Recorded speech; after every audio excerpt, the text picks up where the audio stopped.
Hello, hello, hello. Good now. Niels here on the right side. I keep pointing the wrong side of the screen, right side of the screen. I'm on the left. I'm Ryan Erickson. That's Niels Pflaeging on your right as you're watching this.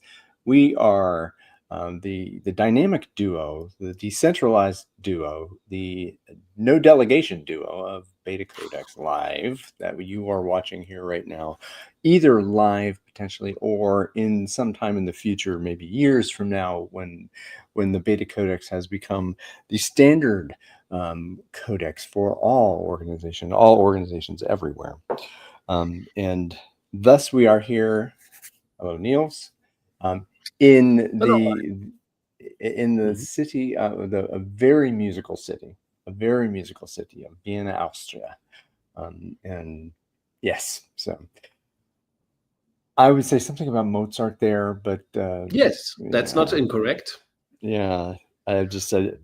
But so, what would you like to say about your present location or where you are? About Vienna, what can I Yeah. say? Well, Mozart is not incorrect. Salzburg is also associated with Mozart very strongly, of course, but Salzburg, yeah. Vienna also is associated with him, and well, with all kinds of great Sausage, composers. Vienna sausage. That's what we talk about here in the.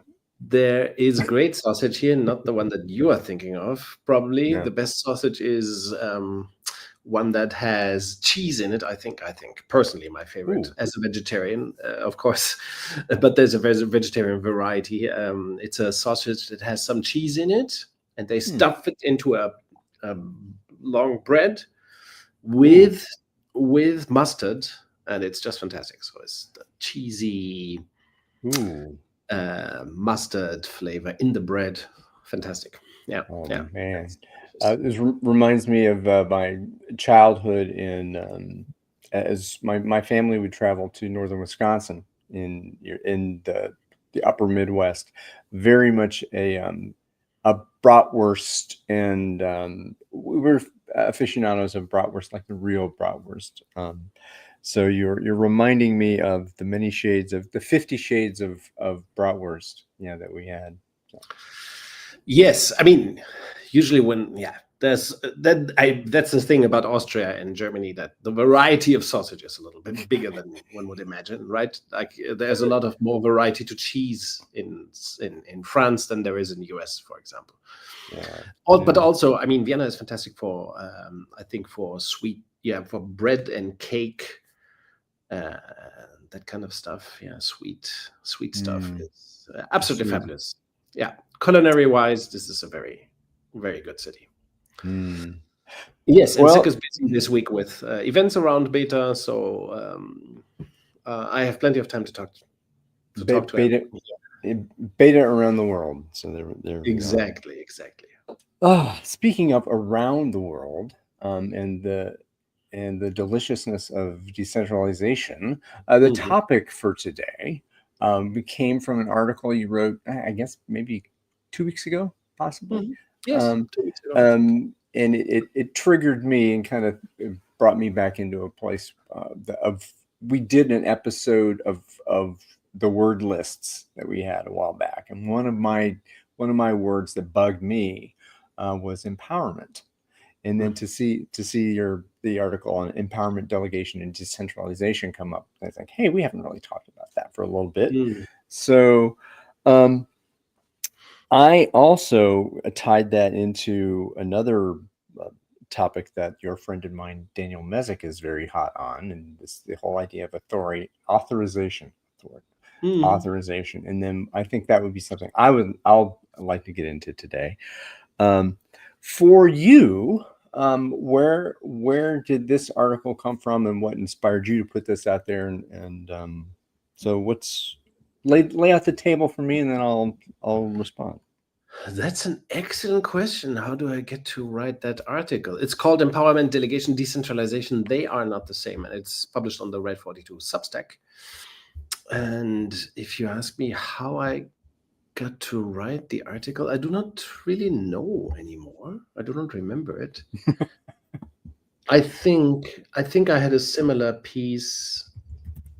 Yeah, I had a piece about the difference between empowerment, delegation, and decentralization in German, but it was very short, very, very, let's say, too short, overly short. And I thought, okay, I'm not sure if I have ever written anything in English about it. So I translated it with DeepL, and I thought, this is not enough. This is not cool. I have to turn it into something different. So it became an article by extension, because I thought everything was missing about it. It was just like 2 paragraphs about the topic, and I thought it wasn't enough. So yes, it came from this. It's an and we haven't served the topic enough in the past. And of course, decentralization is very at the core of beta. Maybe it's the core of beta. It's debatable, but one might say it's the core of the BetaCodex. But still, this other stuff is still around. Sadly, we will talk about it. So it needs some clarification. What is there really a difference, or is it all the same? And how is it different? And why is decentralization cool, or is it just an opinion? Because the other thing that's floating around, somebody wrote to me about this yesterday, this endless debate about centralization versus decentralization. Sometimes you need centralization. That's just fascist propaganda, of course. Sometimes you need centralization. Sometimes you can do decentralization, but people may not be ripe for it. There's so much, nonsense swirling around the topic of decentralization that also needs clarification. We talked about that in another episode, but here we want to focus about the difference between those 3 concepts. Yeah, and maybe the deviance, right? So you mentioned difference right up. The intro to the article talks about Gregory Bates and Niklas Luhmann about the difference that makes a difference. So maybe that's a good place, and you're inviting that topic. So what is, in my mind, right? So what is the difference that makes a difference? That I came to when I saw that the tagline. It got me thinking of Sesame Street back in the days. Like there's a song from Sesame Street that one of these things is not like the other. So one of these 3 things is not like the other. Very Batesian. Well, very good. Well, maybe his maybe he had Sesame Street, and of course kids need to learn to distinguish things. That's a very essential capability. Cats from dogs, and tables from chairs. So if I think of the roots, what are the differences between them, right? So empowerment to me implies I have the power, I'm giving it to you, now you are ordained by me to use the power that you now have. You didn't have power before, and now you got it, so use it, right? And the delegation to me is the specific, is more specific about decision rights. I have these decisions about this stuff. Now you may make the decision that I was making about this stuff within the boundaries that I set, right? And decentralization, again, being a whole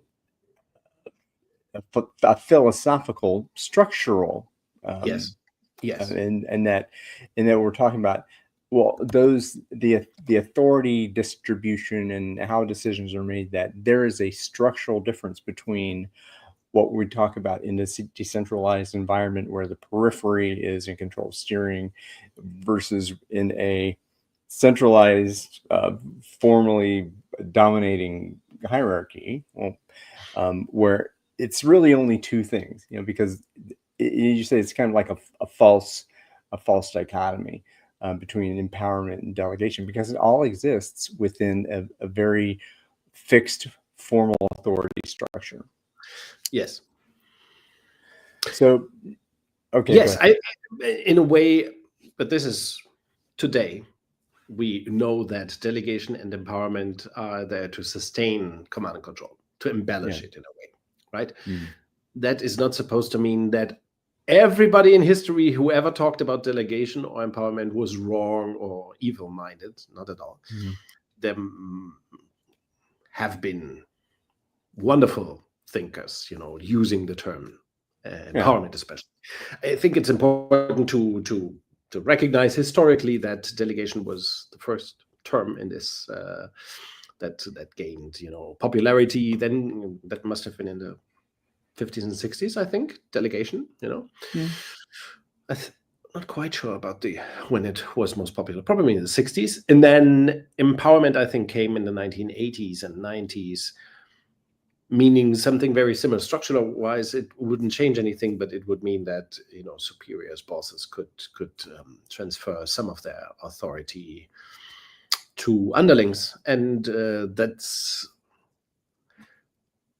it makes this, describing it like that, makes it apparent that this is not about a structural change like decentralization. Decentralization is about establishing a principle that puts the periphery in charge, while empowerment is still about the boss underling relationships. So it keeps command and control, keeps power over structures in place. The same goes for delegation. It's like the lipstick on a pig thing. It's that, or what the human relations movement and the Elton Mayo and Roethlisberger's stuff is that human relations. A lot of that was just about making command and control feel better, right? So you feel better about that. And of course, if we talk about it like that, it sounds a little bit harsh, maybe. To judge. I think it's dogmatic. Maybe. With hindsight, it's easy to recognize these things. Yeah. Looks like Taylor, right? Too. Yeah. But of course, people like Roethlisberger, they had excellent, wonderful intentions. They wanted to make the world a better place. They probably had the democratic ideals that they wanted to bring to the realm of work. So they did their best. However, with hindsight, we can say that this, keeping command control structures alpha in place created, structural limitations that couldn't be overcome by merely delegating activities or empowering people to certain functions. It's a tool. It's a tool that again, this going back to human relations, and again, I'm very black and white about it. But I mean, there's when the human relations movement started, there's so much emotional harm and there's just awful stuff happening in the workplace that what if there's a more humane way of interacting with people in the workplace? Great. And then, of course, as we see with many tools as tools of management that come along, they get abused, and maybe misunderstood and manipulated to that has happened with empowerment. Clearly that happened, because when the empowerment movement started, there was a lot of optimism and cheerfulness and glee around the concept, and then of course it was more and more abused, embraced by the big consulting firms and so on, so it went nowhere. I think what both delegation and empowerment were lacking, and with hindsight it's easy to see that, is the systemic context. Whereas we would say change the system so people's relationships and authority will change. The idea of delegation and empowerment was to leave the arrangement, the change in the hands of individual managers. You shall delegate, you shall empower your people so that they can strive and fulfill their potential and so on, which is good and well. It just cannot work, because you cannot leave, democracy in the hands of individuals either. You need the constitution, you need, institutions, you need structural arrangements.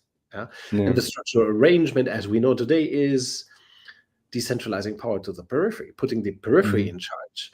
And then, of course, you will have more empowered people, but that's a side effect, so to speak, a consequence of the structural arrangement. And the empowerment movement, of course, ended with a lot of hopes and shatters and lots of disappointment because it couldn't shattered dreams, talking about shattered dreams. Is that Johnny Hates Jazz, the band Johnny Hates Jazz? It is Johnny Hates. Now you're giving me nothing but shattered dreams. Shattered dreams of empowerment and delegation. Beautiful. We Um, can always reach back to 80s music. All the answers always. are in 80s music. All the answers are in ages. So I wanted to pause there for a moment because you alluded to the individualism Mhm. aspect of so it's you and me, I am empowering you, and so you can empower others to do their own bit, right? And so one of the differences we talk about in the article is that how value is created. Because you get to is it, oh, I'm creating the value as a manager, and because I have all these people, my people that I own, to create value. But what you really see and what really happens, if you think about it, is that the value is created through people, between people, in relationship, in these Yes. constellations of people together. So um, I, I I have something. I have a customer need, a requirement that we in the periphery are creating. Oh, we need to have resource flow into here. We need to have transparency so that we all can understand what's happening here in the flow. And that's not a one person job. That's an Very well. ensemble effort. Organizing is solitary confinement, and you do not overcome that. You do not overcome that through a little bit of delegation and embellishment and empowerment. Yeah, it's the second downside. Brilliant that you bring it up. I didn't even have it, in my mind today. But yeah, that's the second thing. The second failure of empowerment was that it wouldn't create self-organized teams. It wasn't focused on the right thing, so to speak. Of course, Mm. again, with hindsight, looking at it, and that doesn't mean that there haven't been authors, arguing that empowerment would only make sense in the context of team self-organizing. Of course, there Yeah. were this kind of voice. Well, This kind of voice it's not an existed. evil thing. It's not an evil thing. And again, It was well our intended, well yeah. intentioned, but it couldn't go anywhere because it was in a way focusing on. Well, I think what we all underestimate is the prevailing power of alpha command and control Yeah. structures and patterns. They are very, very robust, right? It's like the dark side. It always fights back. You never get, you never, you never kill it off effectively. Well, So, the yes, shadow will always be there. Right? I mean, so that's there will always be the shadow, but it's the point that exactly. what side of that shadow are you going to be working from? And Um, I think what we now know is that to overcome command and control in favor of actual self-organization and decentralization, appealing to managers, benevolence is not enough. You need to create structures, you effectively need to functionally integrate to have maximum level of empowerment. Let's put it like this. Yeah. If you want to have empowerment, if you want to see empowerment, you have to create decentralization and decentralized. That means decentralized teams in the periphery that are functionally integrated, highly autonomous, and capable of self-steering. hmm. And this And also talks then about it all becomes natural, right? Yes.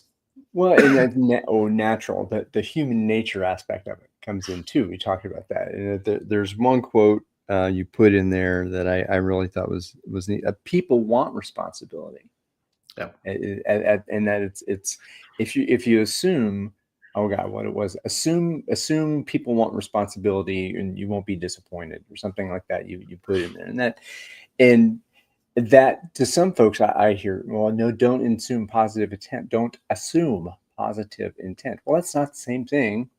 I'm assuming that I have a desire and that I want to seek out work that is bigger than myself, to have purpose and to embody that purpose. Um, Whereas, oh no, you're not responsible. It's okay. It's okay. I'll give you this nugget of decision rights that you can use, so that you feel good about that, while while staying in the prison of centralized bureaucracy. I had to put imprisonment. You mentioned imprisonment. I thought, ooh, empowerment, imprisonment. Interesting, kind of. Yeah. Solitary Um, confinement. Yes. Solitary confinement, the solitary confinement of alpha. Yeah. It is like that. It's a very lonely place in alpha organizations. It's a very lonely place. That's why people who have the former power, managers, top managers, executives, cannot even enjoy it. It's a very, very dark place, very sad and lonely place, right? Yeah.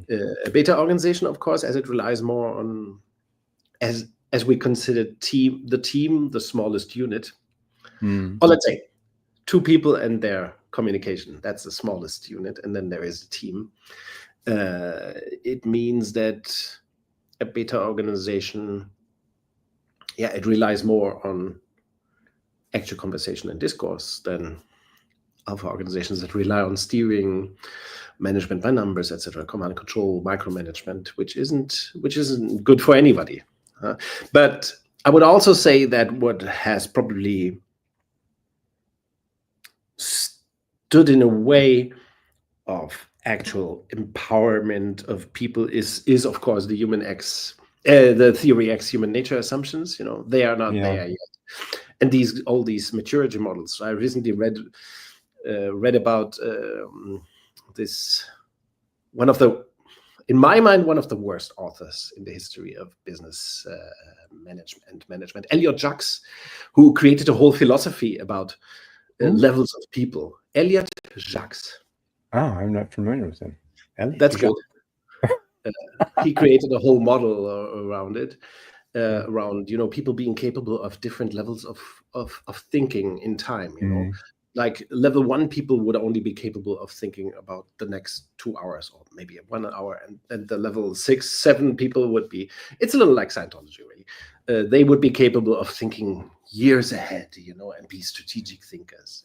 So there have always, let's say, malevolent philosophies about human nature have been constructed continuous time. Spiral dynamics is another such malevolent philosophy about people. People at their maturity levels, and that people evolve through spirals, and you have to be a teal personality. If you're an orange one, you're still in the mud of stupid thinking, and you cannot jump to teal because you are just a feeble person. Well, I mean, I think there's I mean, the sectarian, that when there's these hard boundaries between, in order to get from orange to teal, you have to tick this box, and now you have ticked the boxes and you're there, and that's ridiculous, and that's this whole paternalistic thing. I think the concept of it is a useful idea to think that it's only on a continuum. And in that continuum, there's a subjective nature of where am I in my mastery of a certain domain, and how do I understand? What is my? I'm trying to say my capability of having a relationship. I mean, capabilities change, skills change, skill development is a thing. But that's a very different thing from a stupid model like. Or spiral dynamics, which judges people and not their individual masteries. Of course, my level of chess is gray or below. What's the lowest in spiral? I do not know. Dark blue. I don't even know. It doesn't matter. Many of my dear friends are very passionate about spiral, so I want to be careful. Yeah, and they but they are just harvesting a beautiful illusion, horrific judgmental that from spiral dynamics to authoritarianism, it's a very tiny line, right? Because it's an authoritarian, it's a judgmental, it's a creepy judgmental judgment of other people, and again, not their masteries, because it's fair to say my level of chess is bad and yours is better. No problem with that. We can measure that in many ways, and it's fair to do so, and to say I'm a beginner of software development and you are an expert, whatever. But to judge people like that without contemplating their context, that's just it's very bad. It's not harmless. It's tool abuse. I mean, I think that's I think it's conceptual. If I'm using this tool to say, it's the judgmental. It's in this And these theories have come, I think they're an offspring or a byproduct of concepts like delegation and empowerment. For example, if you ask yourself as a boss, how much can I empower my underlings? How do I classify them into different stratospheres of incompetence? Then the next step is you would ask for skill matrix, for a little color coding concept, that kind of stuff. That's why I'm bringing it into discussion, Yeah. And forced ranking and all of that kind of getting rid of the classify them into five A, B, and C employees. Exactly. So all these, it's a mess, the mess of delegation, empowerment, judgment, and authoritarian command and control that tries to get more and more sophisticated, and those tools have helped. Well, the other thing, and we're talking about tools and the use of them.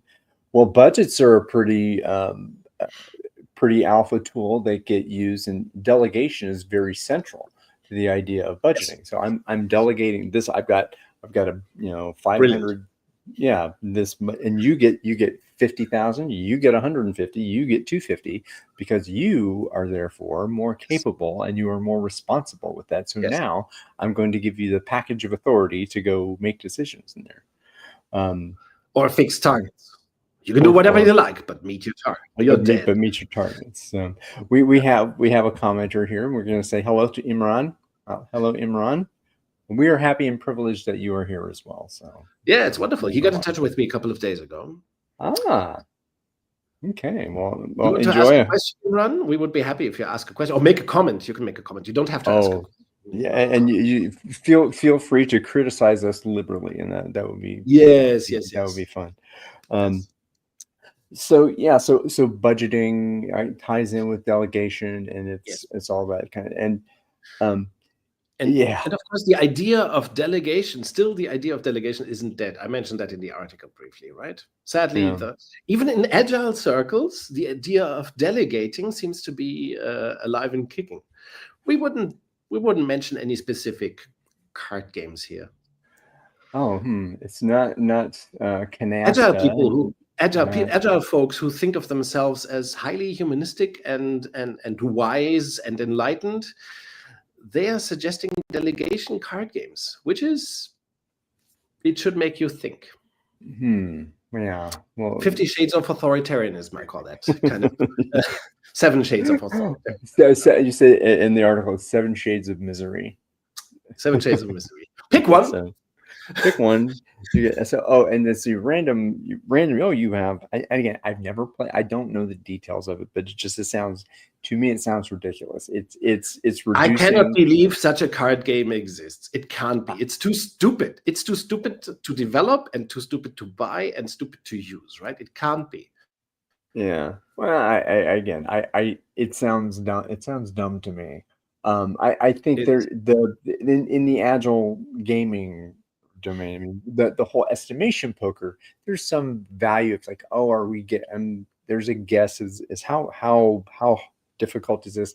It's a conversation tool. I mean, if you use it to set a context for conversation, that may be okay. I don't know if it makes sense when you're talking about actual authority. It seems kind of it's a bridge too far, and it's not taking something serious that should be taken seriously in terms of So there was something else I wanted to add. Still, I think that estimation was always a no-go, a flawed idea. And turning it into a card game makes the worst better, I mean, no, it keeps the worst bad and safe, in place. Yeah. It's to perfect the wrong thing, it shouldn't be done. Yeah. Of course, estimation shouldn't be necessary because you should use let's not use the stupid word iteration. You should use time boxing that's short enough that you do not have to estimate, that you can be sure of the time boxes you work with. That's what time-oriented software development will be about, right? Abolishing estimation for good, because you wouldn't need it. Yeah, and there is, and to be fair to the agile folks out there is a no estimates movement. Yes. the talk about that. The estimation is a waste of However, time. it doesn't solve that movement. Vasco Duarte, I think, is one of the fathers of that. While the cause is it's correct, the critique is direct. I think it doesn't offer a good solution. And the solution would be to be more time oriented and get rid of the need for estimation in the first place. I mean, I think there are so many flaws with agile software development and in Scrum conceptually that you have to. I think it's time for us now to overcome the shackles of well, we look at the whole also the shackles of sprints and so on, which is just sloppy time orientation in my mind. Well, Too again, generalizing, too much batch processing. It's not a good approach. Yeah, and you're doing bigger batches. I mean, anyway, I mean that's kind of off topic. I think Yes. what came up when we were talking about that is it wasn't as if Scrum didn't work, wasn't a thing that didn't work eventually in some situations for some reasons in some way, Yes. and a step in the right direction from, oh, here's your target, do this piece of software, and I said how much it's going to cost. I say how much time it's going to take. You just do it. Don't go away and come back with the 60 result. years to get it done. Yeah, or all this when the estimates are made, the budget of time and when that happened. Again, this is in the 80s and when we were building mainframe software and that kind of bit. And then of course, the people should decide. The people doing the work should decide. Great idea. That's fantastic. Love it. And then what has happened with Scrum has been abused as a tool. That we have, again, like many of the other tools we've talked about so far, it was a tool of its time, and there are we are discovering better ways, as the Agile Manifesto would say. So. Yes, and I think this relates a little bit to our topic today. I think in a way, the spirit of mere delegation and empowerment is recognizable in Scrum as well. You only go so far. Oh. Like you have a team level, and then you have those roles, and there's no clarity about what those roles mean. Hierarchy isn't addressed, I think, properly. Yeah, non-hierarchy is not addressed properly in Scrum. Well, so, there's an attempt to do that by removing the name of the individuals within the team and letting the decision making. I mean, in a sense, you do have the mastery-based decision making in a development team. I don't care what your title is, whatever. I mean, you have an HR designated title, but if we are working on this piece of this product backlog item, whatever, this piece of software, I know this about this, you know this about that. We're going to collaborate on this and let the music play, as Shannon would say, right? And yeah, I got another 80s reference in there. But yeah, I mean, but then you do have the named roles that get abused, the product owner role and the Scrum Master role that you treat that. So, it's conceptually, Scrum is ripe for an update, a serious revision of all the concepts. Even the Scrum team or software development team, I think it's not a very happy concept, not a very good concept. But we will get to that in another episode when we talk about time-oriented software development. I like that. Maybe Ernesto might join us for that one. Awesome. Yeah. Why are you thinking of that? Yeah, good idea. Well, because we've been dancing with Ernesto for a while, and I've never, well, I shouldn't say I've never spoken with him really because we had a class together, but I know we have to talk about the summer meters for sure, about that too. Yes. There was something that back on topic, or maybe we'll go back on topic a little bit. Be kind, rewind. Mm-hmm. Be kind, rewind. Well, there are a few other gems that I wrote down from the article.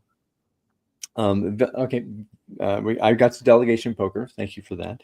The value through the leadership existing as a phenomenon between people, Yes. right? It's not about I'm and maybe talked about a little bit before, but the assumption is that I do this by myself, and I now have the power because I've received it from you to Yes. do this thing, and that leads to the ranking, it leads to the competition, leads to all that stuff.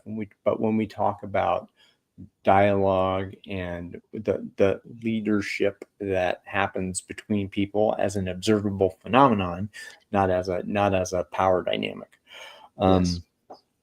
Which Not as a working dynamic. is a fundamental difference. That is a concept that in order to work in beta mode, it's very important to release yourself from the idea of what leadership means, like the definition of leadership, right? What is Yes.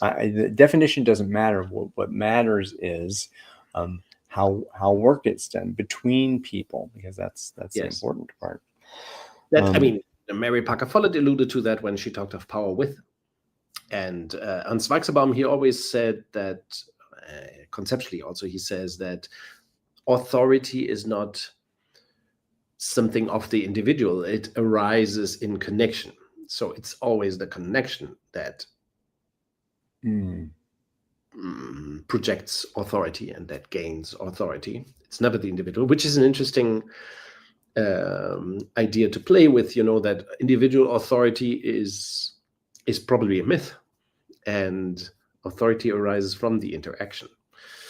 So how you stand with, which is a thing that in open space beta, for example, we use very consciously, how people stand with each other, behave with each other. That is what projects authority. It's not the CEO behaving differently, but the CEO together with that person that projects authority, and with that person, that's another source of authority. And you're talking as about, an American, it's hard to grasp such a collectivist idea. yeah, Right? I mean that Culturally, you're that's a not whole, well prepared to deal with. well, because there's this fundamental rebellious spirit that this whole to the Brits, and say we're not gonna take it. No, we ain't gonna take. What is that? The Brexit hymn? What is No, that? you don't know. That was Twisted Sister. Maybe not being Twisted Sister. Twisted Sister. We're not going to take it. That to have there's a wonderful, hilarious video for that song back in the day. I'm not quite sure. Is that from the 90s? Oh no, it's the 80s. It's 80, 85, 86. I don't know. If anyone out there who may be watching now, give us a comment as to what year. I have to look it up. Twisted Sister. That's like a hard rock band. Yeah. A hair metal band with heavy metal even. Okay. Yeah, I didn't have them. I mean, the name rings a bell, but we're not gonna take it. That's our first song in the list. Okay, interesting. Yeah. Sorry, apparently I'm not conscious. I will listen to I wouldn't have pegged you for a heavy metal guy anyway. No, and I'm not. Yeah, shit. The Twisted Sister reference blew me away. I know what I was going to talk about. You mentioned the CEO has the power in this. That you alluded to something of that. If you heard me, you would think hierarchy, but that, yes, in a way, but there's this idea of dynamic authorization. I like it. So there's fixed positional power, right? So I have power, I have a position, I've been delegated X dollars to do this. You get, percentage of those X dollars to do that. I have that fixation, right? As opposed to what you're talking about, our contexts change all the time. The context of what work needs to be in, the context of who's in the room with me, the context of what are our skill differences, what is our relationship, what's all that stuff. And based on that interaction and the dialogue that happens, then you end up having, I have a level, maybe my reputation. I have a reputation for getting stuff done, and yes, you have not been here as long, maybe not as experienced, you come from somewhere else, but that level of authorization that's what I think it's principle 10, mastery-based decision we talk about. And I call that dynamic authorization, because we're in this love together, says Al. And we are negotiating in real time what has to be done. We're not waiting for somebody in the ivory tower to tell us how much Yes. power we have or how much authority we Yes. have. We're Yes. deciding together because we are in the periphery. We are dealing directly with the market in the world that we wish to create in the beta. So, that was a riff. That was just me playing. That was me not asking a question. Yes, I'm not sure about how to react. Maybe I shouldn't react. No, this is the reaction I'm looking for. You get to clap for me. Thumbs up. Brilliant. My beautiful insight and my lovely singing. What I think is, today, for example, one of my clients called me and told me, there's an acquisition. They are in business to business, in a business to business business. Again. Okay, so they are selling to they're a B2B company. Right? Yes, they're a B2B company. They're selling to large corporate clients, and they have this one, opportunity. And together, they had for the first time they had a meeting, between different cells, even to discuss how to deal with that client opportunity, and they knew that they had to tackle it beyond the individual cell level. So also, this kind of the freedom to collaborate between cells in the periphery, for example, that's a very important aspect of beta. And you cannot make that happen in functional silos. Of course, there is no incentive, no possibility. It would be stupid to do it usually. But in a cell structure, in a cell structure and in a decentralized organization, and this is something that even my consulting clients do not always realize at first, is the idea is that all cells have the opportunity and are free and should collaborate amongst each other, when opportunities arise. Between the day-to-day business, beyond the day-to-day business, they have to collaborate. There are so many things that individual cells cannot do alone. For example, to decide to do certain things with marketing, to do a marketing campaign, to be present at an industrial fair or something like that usually cannot be done by one cell alone. So cells have to collaborate and do things together. And this is something that, of course, delegation and empowerment, they do not even remotely touch that sphere of collaboration between teams. It's beyond feeble concepts like delegation and empowerment. It detracts from the ability to collaborate. Yes. Yeah. And I think there's also a distinction there too between, the complete sovereignty or autonomy of a cell. There's if you fix that, the fixed boundary around that, it's like, I've got to set all of my own standards, or I have to set all of my own stuff. I mean, no, we as a company, as a confederation of cells in these relationships, we are in a sphere of activity. Because we are in that sphere of activity, because we do this thing in these markets, there are standards, right? So there are standards that in order to make sense as an organization delivering software or delivering metal pipes or delivering fast consumer goods or something like that, there's a structure of standards, and that and that I think when some folks talk about, you're self-organized, everybody's decentralized. Oh my gosh. Well, how do you you're choosing different pieces of ERP software, or I know what your thought is about ERP software, but no.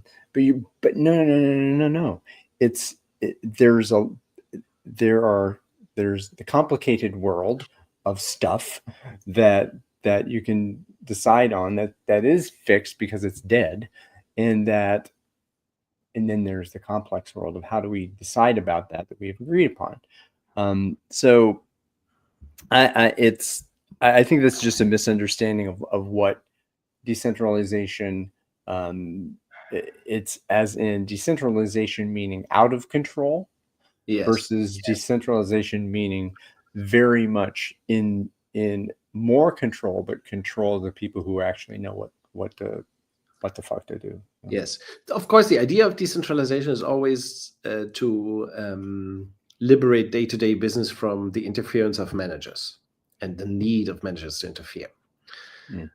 That's like one of the a powerful way of describing decentralization. It is not anarchy. It is not without control. It means setting up fundamental basic value creation and day-to-day business in a way that it doesn't require management interference or steering, right? So that it can be self-steered. Beyond the day-to-day business, there are matters that require collaboration and coordination beyond individual cells, which do not have to be managed or steered by managers either. Of course, they should be influenced by mastery, people's mastery, and you should pull resources as needed, as required by the problem. But decentralization fundamentally means freeing the day-to-day business from managerial interference, and so that managers can concentrate on the company's future and building the future company. Yeah, and I think that building the future, that's a real meaty, interesting topic for me. About managers don't go away, but what the responsibility of whatever you call it, the manager's responsibility is different. What does it mean to create the business of the future? What does it mean to have that? At what point does you're planning? Right? Oh, no, you're not. You can't plan. Well, I think that's an interesting discussion I would like to have with you. I think on a future episode. Who creates the future of the business, and how do you get there? But well, the idea is that potentially everyone can get involved in building the future of the business as well. Yes, that's very essential. However, it is certainly within the responsibility of managers to dedicate most of their time to that. That's one of the distinctions of managers. Don't fuck with people. Build the company for the future. That's a very different understanding. In Alpha, it's lead your people, be a leader. Yeah. Meddle with them, and micromanage the business and whatever. And in Beta, it's take care that there are basic conditions to run the business, and surely you have to invest large part of your capacity into doing the future things. Well, this is when you're talking about this, I think what the activity is, the kind of historically said. There's an idea. There's an architect who has a blueprint of the building that's going to get built, but the architect is not on the ground actually laying the concrete or putting the boards up or doing all that kind of stuff. The architect has to understand the qualities of material, and architects and engineers and all that stuff. That these are people doing work together. That each of us have a mastery in a certain domain of skill, and whether my mastery is developing structures that afford teams of people maximum amount of authority, responsibility, and shared chosen accountability to actually get the best work done according to the needs of the market and needs of the organization. So I think what you brought up in me was the idea that there's a difference between architecture, design, engineering, and operations as activities, and that there are, and it's not like, I'm only an operator, I only ever do this, but there are pieces of those activities that are fluid, and I think he said this very well. It's like, and he kind of called my bluff on it. It's like, oh, the managers get to decide on the future of the business. Well, no, we're talking I about wouldn't call it that. No.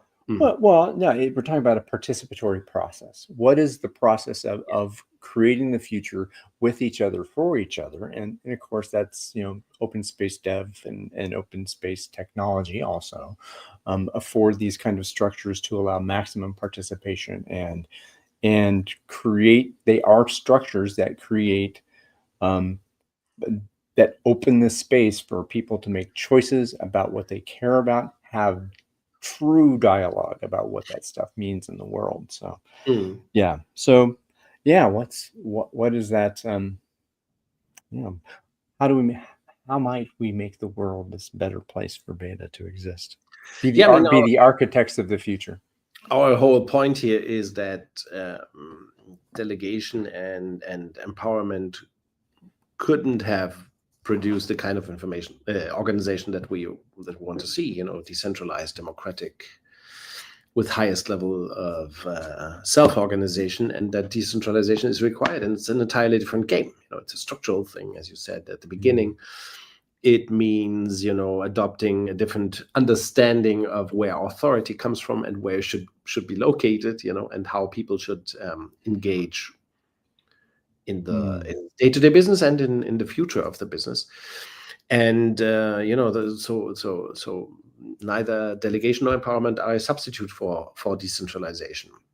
There's no way around it. And this we can call decentralization, if you do not like if anybody doesn't like the name, they can call it federalization, which is as good as decentralization as a name.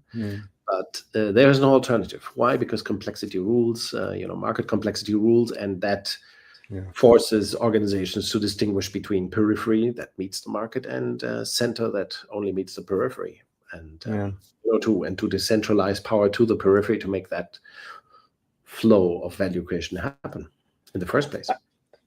And I think this also there's one word that I touched on it a moment ago, and that was accountability, and that the idea of delegation and empowerment that assumes power over accountability. That I'm accountable to you because you delegated to me a package of you authorized me to do this, as opposed to if we're in this love together, we are accountable to each other, right? I'm choosing to be accountable and responsible and claiming authority to be, taking this action. And I am with you. I am making a promise to you, Niels, that I'm going to do this, and that we're sharing that. I'm not promising, Mary Manager, that I'm going to do something. I'm promising you, and we are promising each other in our constellation of relationship.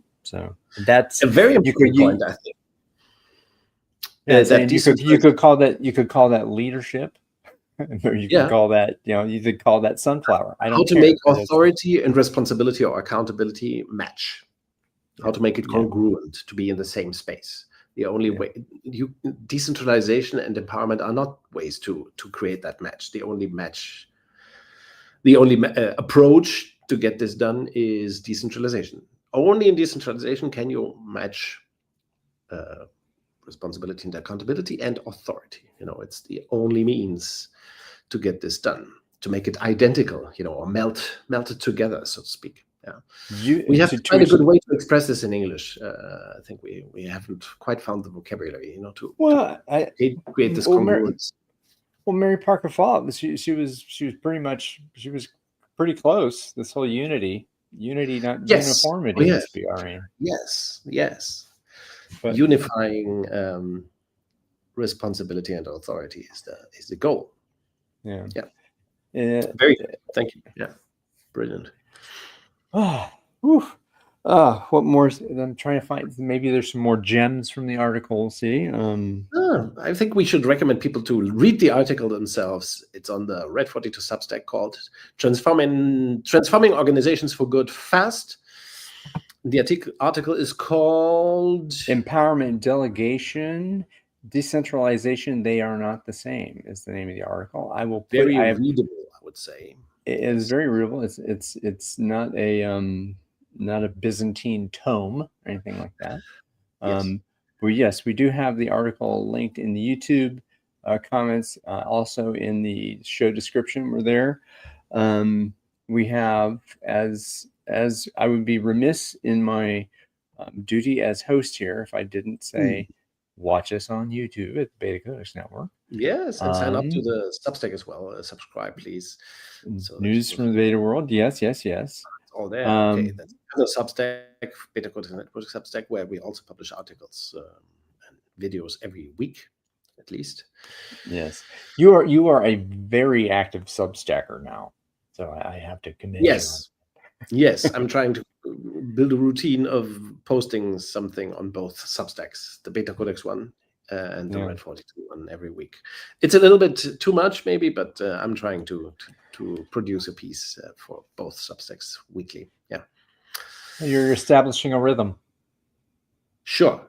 But for the BetaCodex Substack, very importantly, everybody can contribute content. So if you have something, get in touch with me. You can mail it to me, share it with me, tell me about it. We can find a way to get it published there. So it will definitely find its audience. And I'm kind of curating or editing the Substack right now. Yeah, the managing editor. Yeah. The managing the editor in chief. The editor in chief. Editor in something, exactly. So as I do not want to keep posting a new piece myself, producing a new piece myself every week, I would like to others to chip in and also share don't fear the Reaper. Don't fear the Reaper. Do you know that one? Blue Oyster Cult? No. Yes. What does it mean? Don't fear the Reaper. I don't know what it means. I just know the tune from Blue Oyster Cult. That's a 70s tune. Blue Oyster Cult is a band that I haven't I never kind of touched. Yeah, I'm going into the hard rock thing a little more. So allow me that. I was in kind of a hard rock heavy metal band back in the day. Played a lot of Rush, played a lot of Kiss, lots of good 80s stuff. So, oh wow. So looking ahead, there's lots of stuff coming up. There's a new foundation out there dedicated to our matron saint of the BetaCodex, Mary Parker Follett, the Follett Foundation. Hopefully we can invite Matthew Shapiro in here, who is I don't That's know a good idea. We have that. I think there's other time, and of course, as always, if you wonderful, magical, unique human beings out there have a topic that you would like to see Niels and I riff on, go for it. Please let us know. It doesn't have to be something brand new. It could be something we have before. And I would be, again, remiss to say, you can show up here on camera with us. I'm all up for having dialogue and active conversation. So yes. Fantastic. Excellent. All right, my friend. See you again very soon. Thanks for the conversation. I think we clarified the whole thing. We clarified and we added some mess too, which is, I think, a very Acoffian thing to say. So, auf Wiedersehen. Tschüss. And for those of you there, thank you for the precious gift of your time and attention. So, peace out and be more beta. Ending the stream right now is 3.